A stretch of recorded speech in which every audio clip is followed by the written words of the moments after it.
जय श्री राम भक्तों। हमारी धरती माता पर कई ऐसे ऐसे पेड़ हैं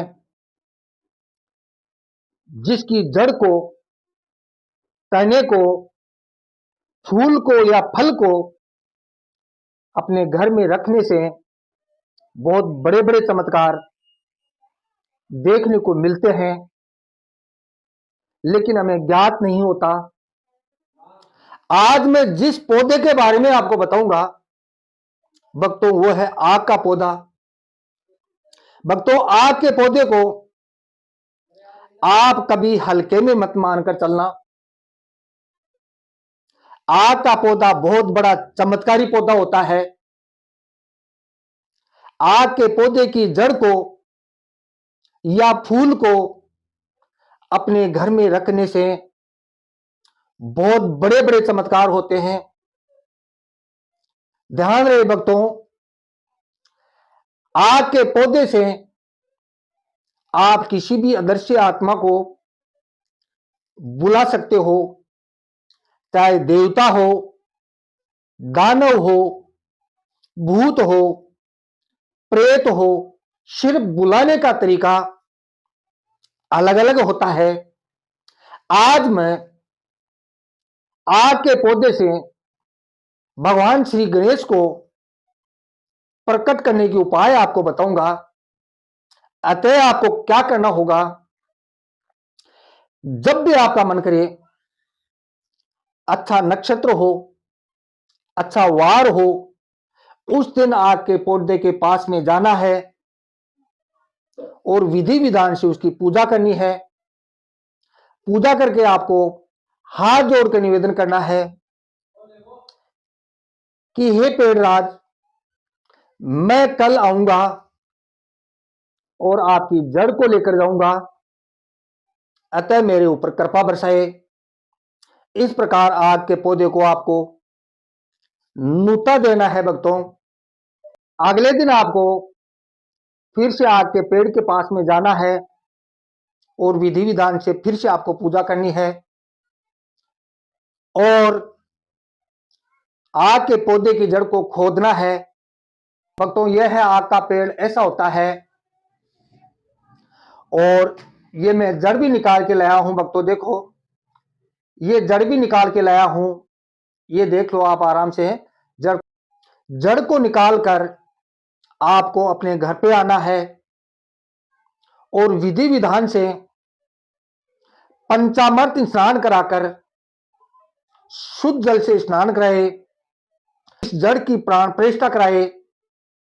आप चाहो तो जड़ के आकार को आप परिवर्तन कर सकते हो स्नान कराने से पहले। उसके बाद में नाखून भी नहीं लगाना है। और एक बात का और ध्यान रखें भक्तों, अगर आप प्राण प्रतिष्ठा किसी कर्मकांडी ब्राह्मण के द्वारा कराते हो, भगवान श्री गणेश के मंत्रों के उच्चारण से, बहुत ही उत्तम बात है भक्तों, आपको प्रभाव थोड़ा ज्यादा मिलेगा। इसी बात का ध्यान रखना है। और ब्राह्मण को प्राण प्रतिष्ठा कराकर उनको दान दक्षिणा करके अपने घर से विदा कर देना है। उसके बाद में आगे आपको क्या क्या करना है वो आप अपने हाथों से करोगे। इसी जड़ को आपको सिंदूर का तोला चढ़ाना है, वो भी अपने हाथों से। अब आप तोला कैसे चढ़ाओगे वो तरीका आपको बताता हूं। नंबर एक, भक्तों, अगर आपके घर में धन की कमी है, पैसा आपके रुकता नहीं है, रुपए पैसों की आमदनी नहीं होता है, तो आपको क्या करना होगा, देशी गाय के घी में, घी हमेशा देशी गाय का ही होना चाहिए, देशी गाय के घी में सिंदूर मिलाकर भगवान श्री गणेश जी को चोला चढ़ाए और उस जड़ को लाल कपड़े में लपेट कर अगर आप अपनी तिजोरी में रखते हो, कुछ ही दिनों में आपके घर में धन की आमदनी हो जाएगी और जो भी आपका रुका हुआ व्यापार है, काम है या किसी काम में अड़चन आ रही है, वो समस्या आपकी दूर हो जाएगी। नंबर 2 पर आता है भक्तों वशीकरण। अगर भक्तों आप किसी को भी अपने प्रति वशीभूत करना चाहते हो तो आपको क्या करना होगा, चमेली के तेल में सिंदूर डालकर गणेश जी को चोला चढ़ाए, यानी उस जड़ को, उसको गणेश जी मानकर चलना है आपको, ठीक है भक्तों। और जिसका आप वशीभूत करना चाहते हो, भोजपत्र के टुकड़े पर हल्दी चंदन से सादे व्यक्ति का नाम लिखे, जिसको आप वशीभूत करना चाहते हो उसकी मां का नाम लिखे और उस जड़ के पास में उस टुकड़े को रख दे और पीले कपड़े में लपेट कर अपने पूजा स्थान पर रख दे। कुछ ही दिनों में वो व्यक्ति स्त्री हो या पुरुष हो, आपकी प्रत्येक इशारों पर नाचने लगेगा। इसका मुझे पूरा विश्वास है। नंबर 3, अगर भक्तों आपका कोई दुश्मन है, आपको तंग करता है, आप निर्दोष हो, तो आपको क्या करना होगा, भैंस के घी में, भैंस का घी ही होना चाहिए भक्तों, भैंस के घी में सिंदूर डालकर गणेश जी को चोला चढ़ाए, उसी जड़ को, उसको गणेश जी मानकर चलना है आपको, यही बात का ध्यान रखना है ना।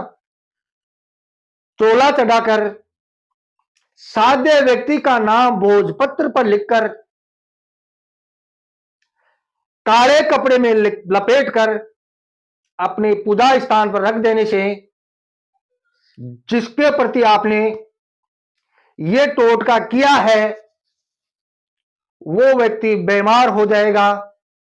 लेकिन भक्तों ध्यान रहे, मैं आपसे हाथ जोड़कर निवेदन करता हूं कि आपको, अगर आपका दुश्मन आपसे माफी मांग ले तो उस भोजपत्र के टुकड़े को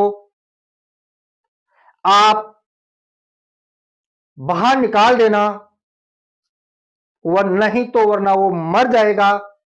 ये पाप आपको भी लगेगा और मेरे को भी लगेगा।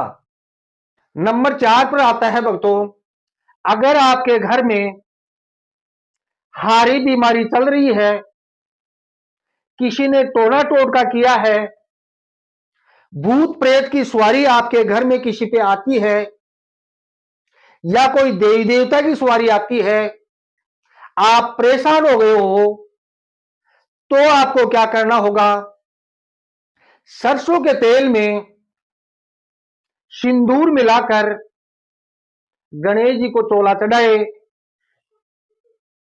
और लाल कपड़े में लपेटकर अपने पूजा स्थान में रख देने से आपके घर में टोना टोटका दूर हो जाएगा।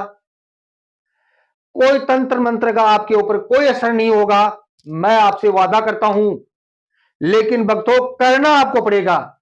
फिर आप बोलोगे गुरुजी हमें कोई सरल उपाय बताओ, मैं आज बिल्कुल सरल उपाय बता रहा हूं, ये लास्ट उपाय है भक्तों। और भी कई बातें बताऊंगा मैं आपको, लेकिन इससे सरल उपाय मेरे पास नहीं है। ये मैं आपको बिल्कुल सरल उपाय बता रहा हूं, आप कर सकते हो। क्योंकि काफी लोग, काफी भक्त लोग बहुत ज्यादा दुखी हैं, यही कारण से मजबूरी में ये बातें आपको बताने जा रहा हूं। यूट्यूब पर कोई नहीं बताएगा, कोई भी बाबा आपको ये चीजें नहीं बताएगा, सब पर्दे में रखते हैं, लेकिन आपको मैं खुल्लम खुल्ला बता रहा हूं। ठीक है भक्तों। नंबर 5 है भक्तों, अगर आपके घर में लड़की के लिए या लड़के के लिए आप तरसते हो तो आपको क्या करना होगा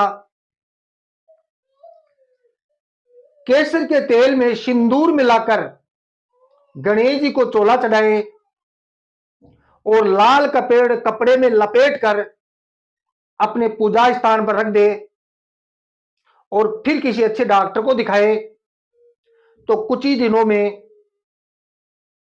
आपके घर में लड़का हो या लड़की देखने को मिल सकती है। लेकिन भक्तों, एक ही बात का ध्यान रखना है, डॉक्टर को दिखाना बहुत ही जरूरी होता है।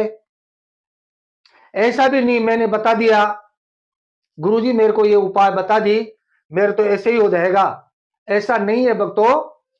आपको डॉक्टर से राय लेना ही बहुत जरूरी है। कर्म तो आपको करना ही होगा। इस जड़ की आप बहुत से उपाय कर सकते हो। अगर कोई बात न समझ आए, आप मेरे से बात कर सकते हो। देखो भक्तों, मेरे फोन नंबर भी दे रखे हैं, उस पे आप कम से कम बात करो। और इमरजेंसी अगर आपको बात करनी है तो प्ले स्टोर पर जाकर आपको कॉल मी फॉर एक एप्लीकेशन डाउनलोड करनी होगी। यह एप्लीकेशन डाउनलोड करके आपको उस एप्लीकेशन में मंत्र ज्ञान गुरुजी CM4 लगाओगे तो मेरे पास आपका फोन आ जाएगा। आपको ज्यादा चार्ज नहीं लगेगा, हल्का सा चार्ज लगेगा, क्योंकि अगर फ्री में करते हैं तो हजारों फोन आएंगे, आम आदमी फोन करने लगेगा। अतः जिसको जरूरत होगी वही मेरे से बात करेगा। 1000 आदमी से भक्तों में बात नहीं कर सकता। हाँ, अगर आपका कोई चार्ज आता है, 1 रुपया आता है, चाहे कितना भी आता है, आपके पैसों का मैं कभी दुरुपयोग नहीं करूंगा। मैं कबूतरों को दाना बखेर दूंगा, मैं ऐसा पैसा नहीं रखता। लेकिन ये मेरी मजबूरी थी, इस एप्लीकेशन का मैंने प्रयोग किया, क्योंकि रोज ज्यादा तो नहीं, 1000-1500 फोन तो आते ही आते हैं। इसीलिए किसी भक्त ने मुझे बताया कि गुरुजी इस एप्लीकेशन का प्रयोग करो, ठीक रहेगा। भगवान आपका भला करे। जय श्री राम, जय श्री राम।